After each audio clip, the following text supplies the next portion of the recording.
How y'all doing? How y'all feeling out there, boxing world? You are now once again listening to Klavo's Boxing Corner. Compliments of my brother from another mother, IBFP, where we cook you, but educate you at the same time. So as usual, stay out of your feelings and let's keep it boxing. So let's cook, man. I'm starving. We have an interesting comment that I'd like to address. I happen to run into some boxing content titled Who Winning? Prime versus Prime, Gervonta Tank Davis versus Sugar Shane Mosley at 135. Well, y'all know me. I provide the bait, I set the trap, and I get a bite. As I commented, stupid fantasy fight. Mosley was a complete fighter. Tank isn't.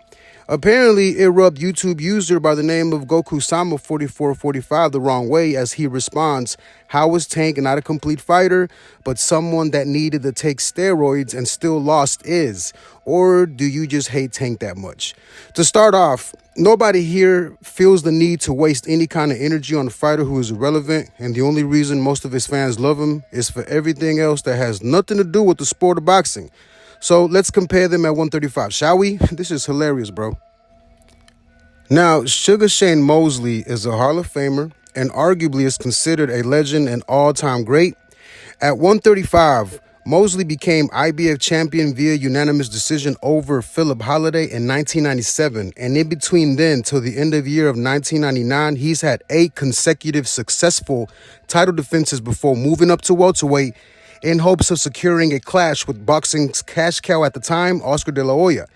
And in recognition of his achievements, Shane Mosley also won the Boxing Writers Association of America's Fighter of the Year award in 1998 and was considered the world's best pound-for-pound boxer by The Ring in both 2000 and 2001.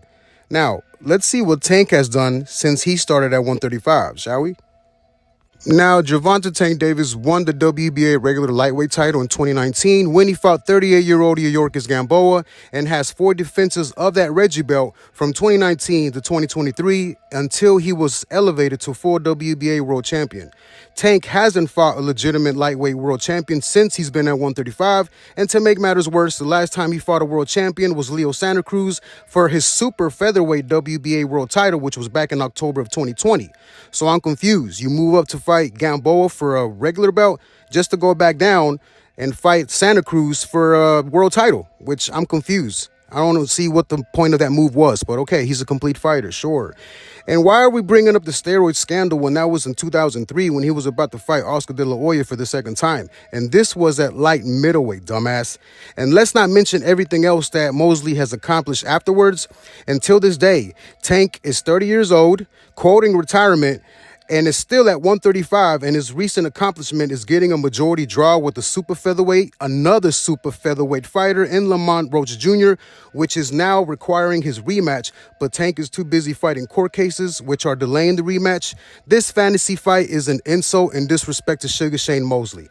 There is no legitimate argument here. Tank is nowhere on Shane Mosley's universe. Stop being a fangirl and a dumbass. Go bend over in public and hope Tank passes by. Goku-sama, slap your mama and your daddy for that regretful intercourse session that brought you here. You have been cooked. Thank you for stepping into my kitchen. Yours truly, Klavo.